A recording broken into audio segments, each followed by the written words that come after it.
we are vision and the capacity to do more together.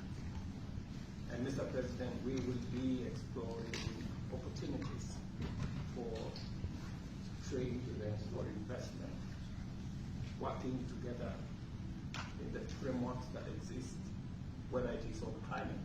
Remember, Mr. President, we had the Africa Climate Summit that I convened in Nairobi, and we changed the narrative of the African continent. Instead of us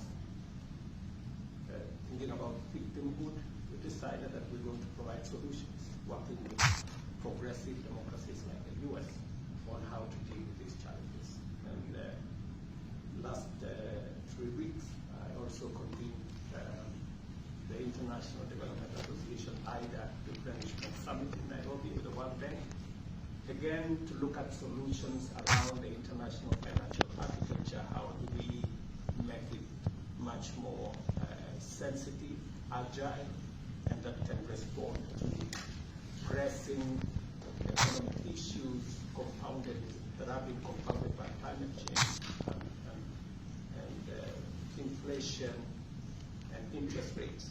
And I'm very glad, Mr. President, that the United States is working with us towards resolving the challenges that face us, but also exploring opportunities for trade, for investment in areas of technology.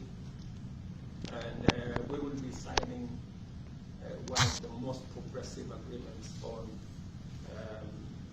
tech between Microsoft and a Kenyan company, looking into the future around new technologies, AI. And so, Mr. President, I am inspired that these moments are giving us the opportunity to leverage on our friendship and to build a stronger collaboration to face up to the challenges that